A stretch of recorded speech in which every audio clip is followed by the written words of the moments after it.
Welcome back everybody. हमारी आज की सुबह की सोच का ये लास्ट सेगमेंट है जिसमें आपकी कॉल्स भी हम जरूर रिसीव करेंगे। मेरा सेगमेंट, मुझे तंग ना कीजिएगा। ओके ठीक है, आप आराम से बैठे रेस्ट करें। लेकिन जो मेरे घर पे इस वक्त बैठी बहनें और ख़वातीन इस वक्त हमें देख रही है, उनका भी ये सेगमेंट है। तो खैर हम बात करने जा रही हैं एक आम मगर पेचीदा मसले की, जिसका सामना ज़्यादातर ख़वातीन को करना पड़ता है, ख़ासतौर पर यंग लड़कियाँ। अब तो लड़कों को भी बहुत ज़्यादा होता है, चेहरे के कील मुहासे, एक्नी वगैरह, पिंपल्स। तो इस हवाले से जानेंगे कि ये कैसे बनते हैं और इनकी क्या पेचीदगियाँ हो सकती है और फिर इनका इलाज कैसे मुमकिन है। ऐसे कौन कौन से बेहतरीन तरीके हैं जिनसे आप इनका इलाज कर सकते हैं, और इनमें अद्वियात भी शामिल हो सकती हैं, ये जदीद तिब्बी तरीक़ेकार भी शामिल है। हमारे साथ इन स्टूडियो इस वक्त मौजूद है मारूफ डर्मेटोलॉजिस्ट डॉक्टर मुबशिर डाहा, जो हमें इन मसाइल का हल बताएंगे। अस्सलाम वालेकुम डॉक्टर साहब। वालेकुम सलाम। कैसे हैं आप? अल्हम्दुलिल्लाह जी। सबसे पहले तो ये बताएं कि जब भी हम कोई स्किन की बात करते हैं, so the first concern that comes up वो यही होता है कि मुझे बहुत ज़्यादा एक्नी हो रही है। तो ये इससे पहले कि डॉक्टर साहब जवाब दें, मैं भी कुछ बोलना चाहता हूँ। आप कॉल कर सकते हैं हमारे नंबर्स पे, डॉक्टर साहब से सवाल कर सकते हैं। नंबर्स में रिपीट करता चलो, 051-890-1008, 051-890-1008, और दूसरा नंबर है हमारा 051-2624-946, 051-2624-946। जी डॉक्टर साहब, आपका सवाल मैडम क्या है? मेरा सवाल ये था कि सबसे पहला मसला जो स्किन से मुतालिक ज्यादातर लोगों का होता है वो एक्नी का ही होता है। कील मुहासे आ रहे हैं, वाइट हेड्स हैं, ब्लैक हेड्स हैं, ये सब क्या होता है, क्यों होता है और इसका हल कैसे होता है? देखिए मैडम, बिल्कुल आपने ठीक कहा कि एक्नी एक ऐसी चीज़ है, या जिसको हम अगर आम ज़बान में कील मुहासे का वर्ड यूज़ करें, तो इसका मेल और फीमेल दोनों इससे अफेक्टेड हैं, और इसकी जो कॉम्प्लिकेशन हैं या जिसके साइड इफ़ेक्ट्स आते हैं वो दोनों उसको फेस करते हैं। एक्नी एक्चुअली ये होता है कि आफ्टर प्यूबर्टी हमारी स्किन में कुछ ऐसी चेंजेस आती हैं जिसकी वजह से हमारी सीबम प्रोडक्शन बढ़ जाती है। और हमारी जो स्किन के पोर्स होते हैं उसमें जब सीबम ब्लॉक होता है वो क्लॉग होके इन्फेक्शन काज करता है, और उस इन्फेक्शन की वजह से एक्नी हो जाती है, जिसको हम आम जबान में पिंपल्स बोलते हैं, कील मुहासे बोलते हैं, चेहरे के दाने बोलते हैं। अब ये है कि इसका ये जो होता है ना, नेचुरल आ रहा होता है। कुछ लोगों की स्किन आपने देखा होगा कि ऑयली होती है, कुछ लोगों की स्किन ड्राई होती है। अब इसमें हम डिफरेंशिएट नहीं कर सकते कि ऑयली स्किन वाले बहुत अच्छे होते हैं और ड्राई स्किन वाले अच्छे नहीं होते। स्किन की ये टाइप्स हैं डिफरेंट। ऑयली स्किन वालों को ही एक्नी होती है और ये पिंपल्स होते हैं। अब उसमें जो हम रिकमेंड करते हैं नॉर्मली वो ये है कि जी कि अगर पिंपल्स हो गए हैं तो उनका आप प्रॉपर इलाज करें। हमारे पास प्रॉपर इसका इलाज अवेलेबल है, उसकी मेडिसिन हैं, उसकी मेडिकेशन करें तो बिल्कुल ठीक हो जाते हैं। अब एक चीज़ और जो बहुत इंपॉर्टेंट है वो ये है कि अगर एक दफ़ा एक्नी को ट्रीट कर लिया हमने तो एक्नी दोबारा भी हो सकती है।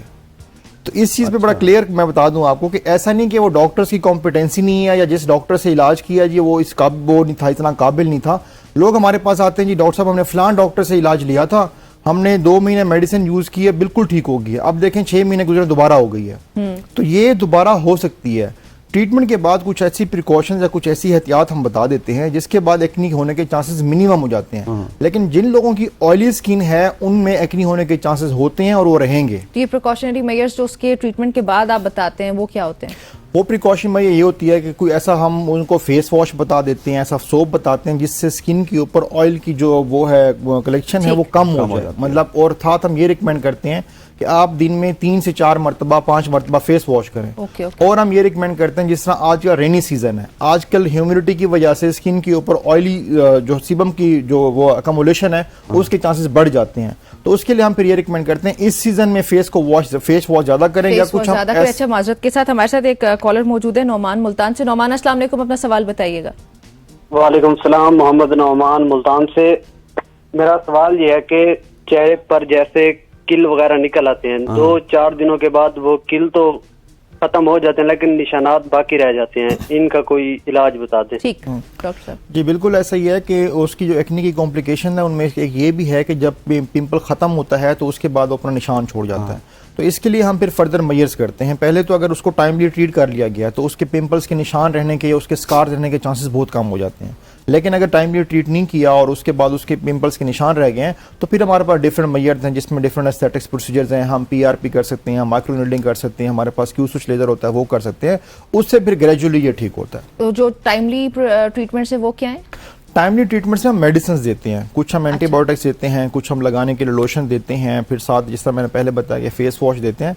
एक और बड़ी इंपॉर्टेंट चीज़ है कि जो लोग एक्नी प्रोन होती है जिनकी स्किन, उनके लिए एक स्पेसिफिक सन ब्लॉक आता है जो सीबम कंट्रोल होता है। अगर वो नॉर्मल वाला सन ब्लॉक यूज करेंगे तो उससे उनकी एक्ने की जो होने के चांसेस मजीद बढ़ जाते हैं। ठीक, हाँ जी, ठीक हो गया। मोहसिन हमारे साथ मौजूद हैं। जी मोहसिन, बताइएगा, सवाल पूछिएगा डॉक्टर साहब से। सवाल ये था जी, जिस्म पे बहुत ज्यादा मोके निकल रहे हैं, मस्से जिसे कहते हैं जी, इनका क्या हाल है जी, ये क्यों निकलते हैं जी? अच्छा, ये भी एक बड़ा कॉमी प्रॉब्लम है। बिल्कुल ऐसा ही है, उन्होंने अच्छा सवाल किया है। इसमें ये है कि जो ये निकलने के ना, इनको हम लोग नॉर्मली स्किन टैग्स बोलते हैं हमारी मेडिकल में। तो इसके निकलने की कोई ऐसा नोन रीजन नहीं कि जी कि वो मुझे निकल रहा है तो आपको नहीं निकल रहा है। हाँ, ऐसी कोई चीज नहीं है। हाँ, अलबत्ता ये कि जब निकल आते हैं तो उसको ट्रीट करने के लिए हमारे पास डिफरेंट ऑप्शन है, मेडिसिन भी हैं और लेजर्स भी हैं। तो फिर मतलब लेजर इनको बताएं, अगर ये करवाना चाहें कौन कौन से ट्रीटमेंट? अगर लेजर कराना चाहें तो कॉटरी से करा सकते हैं, कार्बन डाइऑक्साइड लेजर से करा सकते हैं, कार्बन डाइऑक्साइड लेजर करा सकते हैं और कॉटरी करा सकते हैं। कॉटरी, हाँ जी, कॉटरी करा सकते हैं। तो ये दो प्रोसीजर्स हैं, ये करा सकते हैं। जो दूसरा एक हमारे पास एक एसिडिक फॉर्म में आता है, टीसीए जिसको हम बोलते हैं, वो भी टीसीए, ट्राइक्लोरोएसिटिक एसिड, ये भी यूज कर सकते हैं। ये वही है जिसको लगाते हैं तो वो जलना शुरू हो जाता है। लाइट से लगाते हैं for certain time period, 20 minutes के लिए लगाते हैं और once in a week use करते हैं। तो उसके बाद ये है कि ग्रेजुअली ये ठीक हो जाता है। इसकी 6 to 8 एप्लीकेशन होती हैं हफ्ते में एक बार लगाने से, या आहिस्ता आहिस्ता ठीक हो जाता है। लेकिन इसको प्लीज आपने ना इस तरह नहीं करना कि मैं बता रहा हूं तो आप यूज करना शुरू कर दें। इसकी एज पर body part, for example face पे है तो उसकी कंसेंट्रेशन डिफरेंट होगी, अगर चेस्ट पे है तो उसकी कंसंट्रेशन डिफरेंट होगी। तो ये डॉक्टर से कंसल्ट करके यूज करना है। ऐसा नहीं कि जी आप यूज करेंगे, फॉर एग्जांपल मैं बता दूं और आप जाके फार्मेसी से टीसीए ले और लगा लें और स्किन जल जाए। ठीक है। अच्छा, गुलाम मुस्तफा साहब हमारे साथ मौजूद है घोटकी से। गुलाम साहब, अपना सवाल बताइएगा। जी मैडम, ये मैंने डॉक्टर साहब से पूछना है कि ये जब हमारी उम्र 22 साल से ऊपर हो रही है तो ये बहुत ज्यादा शदीद निकल रहे हैं, तो इसका कोई खाने पे या कोई इस तरह का कोई एहतियात बंदा करे, उससे कम हो सकती है? क्या हिसाब है? कोई डाइटरी रीजन? लेकिन डाइटरी रीजन में दूसरा एक छोटा सा आपसे सवाल है कि ये आपकी खूबसूरती का राज क्या है? जी जरूर बताती हूँ। ये दूसरा सवाल मैडम आपने बताना है, पहले का मैं जवाब दे देता हूँ।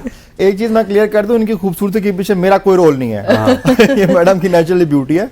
अच्छा मैडम, इसमें ये होता है कि जो ये बात कर रहे हैं कि 22 साल के बाद, मैंने पहले मेंशन किया ना, आफ्टर प्यूबर्टी बॉडी में चेंजेस आती हैं जिसकी वजह से सीबम प्रोडक्शन बढ़ जाती है।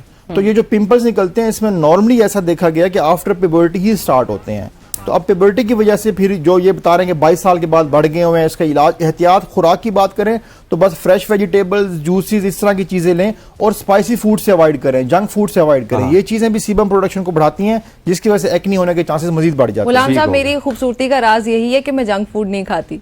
ठीक हो गया, लेकिन वो मुझे पता है कि नहीं खाती है, नहीं खाती।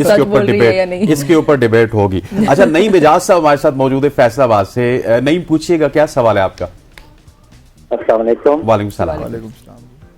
जी डॉक्टर साहब, पूछना ये था मुझे कि जो ऑयली जिल्द होती है इसके लिए क्या करना पड़ेगा? और बहुत ज्यादा ऑयली है, मतलब मैंने काफी सारी चीजें इस्तेमाल की हैं लेकिन कोई वो नहीं है।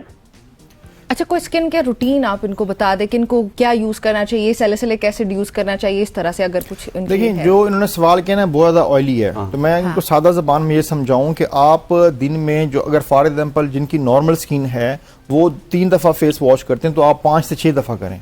ओके, सबसे इंपॉर्टेंट ये है। हाँ, मतलब ये कि सिंपल सा मैं टिप बता रहा हूँ कि ज्यादा फेस वॉश करेंगे तो उसके सर्टेन टाइम तक ऑयल जमा नहीं होगा, फिर उसके बाद दोबारा वॉश करें। इस तरह से करेंगे तो उनकी स्किन की जो ऑयली है वो कम वो होगी, मतलब फेस के ऊपर सीबम कम जमा होगा, जिसकी वजह से क्या होगा कि पिंपल्स के सोल्यूशन है। सिंपल ये सोल्यूशन है। और दूसरा ये भी होता है कि कुछ फेस वॉश मार्केट में अवेलेबल हैं जो कि acne prone skin, acne control जो होते हैं, वो फेस वॉश। एक मेरे जहन में आ रहा है, अगर मैं बता सकती हूँ। वो आप बता सकती हैं, आपका डिसीजन है। अच्छा चले, नहीं बता रही, डॉक्टर साहब ने नहीं बताया। अकील अहमद हमारे साथ मौजूद है इस्लामाबाद से। अकील, सवाल बताइएगा। अच्छा मैडम ये मेरा सवाल है कि जो मौके निकल आते हैं, मौके निकल आते हैं तो वो कैसे खत्म होते हैं? क्योंकि उनकी कोई वैक्सीन वगैरह नहीं होती, तो वो कहते हैं क्योंकि लेजर के जरिए खत्म होते हैं, वो जो ना काफी ज्यादा तकलीफ दे होते हैं गर्दन के ऊपर। अकील साहब, वैसे डॉक्टर साहब बता चुके लेकिन फिर भी रिपीट कर देते हैं। गर्दन के ऊपर है इनको, तो गर्दन के ऊपर चले, ये गर्दन के ऊपर। देखिए, गर्दन के ऊपर है, वहां पे भी हमारे पास लेजर की जो ये बात कर रहे हैं कि पेन होता है, तो लेजर जो भी डॉक्टर करेगा वो उसको पहले सुन कर लेते हैं। अच्छा, तो हमारा एक सुन करने के लिए, और लोकल सुन करते हैं। लोकल सुन से मुराद ये है कि इसको हम लोग ये बोलते हैं कि लोकल एनेस्थीसिया, जिसमें आप पूरी सिर्फ- बॉडी नहीं होती है, सिर्फ उसी particular जगह को part होता है। स्पेसिफिकली सुन करने के बाद वहां पे लेजर करते हैं, फिर उसमें कोई पेन नहीं होता। हल्का सा जस्ट जो सुन करने के लिए सिरिंज यूज करते हैं उसका हल्का सा पेन होता तो है। वकील साहब आपको बताते चलें कि कार्बन डाइऑक्साइड लेजर आपने बोला था, कॉटरी बोला था, टीसीए बोला था, तो आप ये करवा सकते हैं, इसमें कोई परेशानी की बात नहीं है, दर्द वगैरह नहीं होता जैसे डॉक्टर साहब बता चुके हैं। जी अच्छा डॉक्टर साहब ये बताइएगा कि जो इस वक्त तक हमें जब नेक्स्ट कॉल आए उस वक्त तक मुझे एड्रेस कीजिएगा कि जो मौसम की खराबी होती है, मौसम की बदलते हालात होते हैं, ये कितना ज्यादा इस बीमारी के ऊपर असरअंदाज होता है? बिल्कुल, मौसम का मैंने अभी आपको बताया, इसका डायरेक्ट इफेक्ट आता है इस बीमारी के ऊपर। उसकी रीजन ये गर्मियों है में कि शायद ज्यादा होता है। गर्मियों से ज्यादा रेनी सीजन में ज्यादा होता है, बरसात में, correct, क्योंकि सराउंडिंग में ह्यूमिडिटी बढ़ जाती है। जिनकी ऑयली स्किन होती है उसके ऊपर ऑयल जो स्किन के ऊपर आने के बाद ड्राई होता है ड्राई सीजन में, तो वो ड्राई नहीं होता, जिसकी वजह से क्या होता है कि वो ऑयल मीन सीबम जो जमा होना शुरू होता है, उसकी वजह से इन्फेक्शन होती है, इन्फेक्शन फिर सैकनिंग हो जाती है। तो इसलिए इस सीजन में जो आजकल का सीजन है इसमें होने के चांसेस बहुत बढ़ जाते हैं। मैंने जिस तरह नॉर्मली आपको बताया, अगर नॉर्मल रूटीन में अगर फेस वॉश 4 मरतबा करें तो इसमें 8 मरतबा करें, ताकि एक्ने होने के चांसेस मिनिमम हो जाए। सही अच्छा, इसमें एक बेहतर रास्ता ये भी है कि आप एक महीने में एक दफा हाइड्रा फेशियल वगैरह करवा लें। Hydra facial is good option. उसकी रीजन ये है कि जो आपने शुरू में कहा था कि हाइड्रा फेशियल व्हाइट हेड्स और ब्लैक हेड्स को रिमूव कर देता है।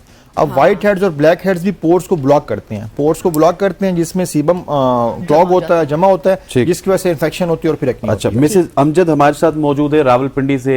मैम आपको खुश आमदीद कहते हैं, अपना सवाल पूछिएगा। अस्सलाम वालेकुम। वालेकुम सलाम। जी मैंने पूछना था कि मेरी उम्र 43 ईयर्स है और ना मेरे माथे के ऊपर ना छाई है, पहले हल्की थी लेकिन अभी इन गर्मियों में ना काफी डार्क हो गई है। गालें ठीक है, साफ है, लेकिन माथे के ऊपर बहुत तेज है। Okay, thank you. Black colour की छाई है पूरे माथे पे। और कोई बात पूछनी कोई हो? हल बताइए कि जी बताते हैं आपको। नहीं, बस इसी बारे में। Thank you, और thank you. टीनेज जो बच्ची हैं उनके जो पिंपल्स निकल आते हैं तो उनके लिए कुछ जी बताइए। ठीक। अच्छा देखें, जो छाइयाँ होती है ना, पिगमेंटेशन, ये भी हमारा एक्ने की तरह एक बड़ा बहुत ज्यादा सीरियस common इशू मसला है, है। कॉमन मसला है ना।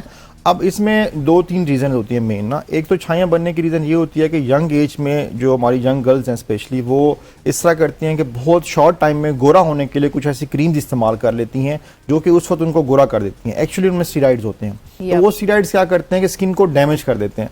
अच्छा, इंटरेस्टिंग चीज़ ये है कि मेरे पास एक पेशेंट आएगा, डॉक्टर साहब मैं तो बहुत ठीक हूँ, बिल्कुल ज़बरदस्त हूँ, और ये देखें पिछले 2 महीने से मेरे फेस के ऊपर छाया निकलना शुरू हो गई हैं। उनसे जब हम हिस्ट्री लेते हैं और पूछते हैं तो वो कहते हैं जी कि नहीं क्रीम तो मैंने कभी यूज़ की नहीं है। मैडम को आपने 5 साल पहले, कुछ 6 साल पहले, हाँ वो तो बहुत टाइम हो गया उस चीज़ को। मतलब they tell us this way, होता क्या है कि अगर ये क्रीम आपने इस्तेमाल किया तो 6, 7 साल, 8 साल बाद उसके रिजल्ट्स आते हैं इस तरह से कि वो छाया काज कर देती हैं। एक रीजन ये है, वक्ती तो आपको गोरा कर रही हैं। वक्ती गोरा कर रही है। तो प्लीज ऐसा कोई हमारी डर्माटोलॉजी में, स्किन में ऐसी कोई चीज नहीं है कि जो आपने यूज की और 15 दिन में आप बहुत ज्यादा गोरे हो गए। तो ऐसी कोई चीज नहीं है। ऐसी अगर कोई चीज होगी भी सही तो वो स्किन को डैमेज करेगी, स्किन की हेल्थ को बुरी तरह डैमेज करेगी। नेचुरल वे में अगर स्किन को गोरा करना है तो बहुत ही स्लोली होता है, जिससे स्किन साफ होती है। ठीक है, तो ये इनको जल्दी से ट्रीटमेंट बताइएगा, हमने नेक्स्ट कॉल भी लेनी है। इनका ट्रीटमेंट सिंपल ये है कि कोई अच्छी सी नाइट क्रीम ले लें जो डॉक्टर रिकमेंड करे। नाइट क्रीम भी ऐसी होती है कि जो रात को यूज करेंगे तो वो भी अगर गोरा जल्दी कर देगी, उसमें भी स्टेरॉइड होंगे। और रेगुलर सन ब्लॉक यूज करें। आप सन ब्लॉक यूज करेंगी मोहतरमा। अच्छा, अमीर खान है कोयटा से। अमीर साहब अस्सलाम वालेकुम, सवाल बताइएगा। अस्सलामुअलैकुम भाई। जी वालेकुम सर, मेरा ये सवाल है जी, ये दिन में जिल्द के लिए कितना गिलास पानी की जरूरत है? हाँ, गुड क्वेश्चन, गुड क्वेश्चन, बताइएगा। सही है। देखिए, पानी जितना मैक्सिमम पिए उतना अच्छा है। और इम्पोर्टेंट ये है कि पानी सिर्फ स्किन हेल्थ के लिए अच्छा नहीं है, ओवरऑल हेल्थ के लिए बहुत अच्छा है। लेकिन ये कि मिनिमम भी 8 गिलास पानी तो जरूर पिए। लेकिन अगर 4 लीटर ऑफ वाटर जो पानी की हमारी बड़ी बोतलें होती हैं, 2 आर गुड इनफ अगर ये यूज कर ली जाए तो। ठीक हो गया, चलें ठीक है। अच्छा, नेक्स्ट कॉलर भी लेना है। दुआ हमारे साथ मौजूद हैं इस्लामाबाद से। दुआ आपको खुशामदीद कहते हैं, अपना सवाल पूछिएगा। अच्छा, वालेकुम अस्सलाम, खुश आमदीद जी। मेरा सवाल ये है कि मेरी स्किन पर है ना हल्की हल्की सी, एक ऐसे नहीं जैसे बहुत ज्यादा होता है, बाहर धूप में जाते हैं ना, फिर ऐसा लगता है जैसे बारीक बारीक से दाने, वो कभी भी सही नहीं होते। क्या रीजन? और दूसरा मेरा ये भी क्वेश्चन था कि जैसे अब तो गर्मी है, लोग गर्मियों में पानी ज्यादा पीते हैं, सर्दियों में कम, पर मैं ना यूजली पानी कम पीती हूँ। इस्लामाबाद में भी या सिंध में भी रहते थे तो कम पीती हूँ पानी, मुश्किल से 2-3 गिलास पूरे दिन में पीती हूँ। तो ये तो रीजन नहीं है। और मेरा ये जरूर बताइएगा, क्योंकि मैं बहुत सारे डर्माटोलॉजिस्ट डॉक्टरों के पास जा चुकी हूँ, चेहरा चाहती हूँ बिल्कुल शाइनी हो, रंग भी फेयर है, ऐसी भी बात नहीं है कॉम्प्लेक्स ऐसा हो, पर ये है हल्की हल्के से बाहर जाके नुमाया होते हैं, स्किन इतनी ज्यादा ग्लोइंग नहीं है। और एक मेरी नाक जो है ना, अब जैसे इस्लामाबाद का वेदर है आजकल इस तरह का हो रहा है, तो ये इस पे इतना ऑयल यानी कि बहुत ज्यादा है, क्या वजह है नाक के इसकी? लिए ज्यादा ऑयल है। जी जी, नाक पर, सिर्फ नाक पर, जी, ठीक। चिक पर नहीं, नाक पर बहुत ज्यादा ऑयल जी है। दुआ समझ गए। Thank you. इसमें ये होता है कि इसको कॉमेडोनल एक्नी बोलते हैं, जो बहुत छोटे छोटे से वो दाने निकलते हैं। और इसमें एक ऑप्शन ये बन सकती है, दूसरी ऑप्शन हो सकती है कि अगर ये बाहर धूप में जा रही है और इनको हल्के से वो हो रहे हैं, दाने बन रहे हैं और साथ खारिश भी हो रही है, तो वो फोटो कॉन्टैक्ट डर्माटाइटिस होता है। अब फोटो कॉन्टैक्ट डर्माटाइटिस को हम ट्रीट करने के लिए रेगुलर सनब्लॉक यूज करते हैं। और दूसरा, अगर वो एक्नी है तो फिर एक्नी डॉक्टर मैं देख के बता सकता हूँ, क्योंकि जिस तरह इन्होंने हिस्ट्री दिया उसमें बताना मेरे लिए सनब्लॉक तो फिजिबल वैसे है। भी हर कंडीशन में आपको यूज करना ही चाहिए। सनब्लॉक तो इन एनी केस यूज हाँ, तो करना आप चाहिए। बाहर जब जाती हैं, दुआ नाम था गालिबन, तो दुआ आपको सनब्लॉक तो लाजमी यूज करना चाहिए। और सनब्लॉक भी बहुत अच्छे वाला, बिल्कुल आप ऐसा ही किसी मेडिकल स्टोर पे जाएं और वहां से खरीदें। और दूसरी एक इंपॉर्टेंट चीज है कि कोई भी ऐसा सनब्लॉक ना लें कि जो रंग को गोरा करे। यस, ये इंपॉर्टेंट है। सनब्लॉक का काम, हाँ, बिल्कुल ऐसा सनब्लॉक सनब्लॉक का काम स्किन को प्रोटेक्ट करना, ना कि गोरा करना है। तो आप इस कंसेप्ट से बाहर आए कि जो सनब्लॉक यूज करेंगे गोरी हो जाएगी, ठीक हो स्किन डैमेज को रोकेगा। 30 सेकंड में आप ये बता दीजिएगा कि आपने फेशियल का भी जिक्र कर लिया, सनब्लॉक का भी कर लिया, कुछ मेरी तरह के गरीब लोग भी देख रहे होंगे, वो क्या करें? बस सिंपल, मैंने कहा ना कि आप एक्नी से Natural बचने के लिए टोटके फेस करें, वॉश YouTube से। ज्यादा करें। साहब जो हमारा क्या कहते हैं ना कि रूटीन में फेस वॉश अवेलेबल है, फेस वॉश करें। और बाहर जाएं तो फिर फेस को कवर कर लें और ज्यादातर फेस वॉश करें। और उससे ये होगा कि पानी जो भी पिएं। प्रोडक्ट यूज करें वो ऐसी हो कि जो ऑयल प्रोडक्शन को मजीद बढ़ाए नहीं। थैंक यू चलें डॉक्टर जी, साहब, बहुत थैंक शुक्रिया यू। डॉक्टर साहब। नाज़रीन, ये थी हमारी आज की सुबह की सोच। आई होप सो आप सबको जरूर पसंद आई होगी। आप वैसे हमें फीडबैक भी दिया करें जरूर। आपसे कल मुलाकात होती है। अपना और अपनों का बहुत सारा ख्याल रखिएगा। अल्लाह हाफिज।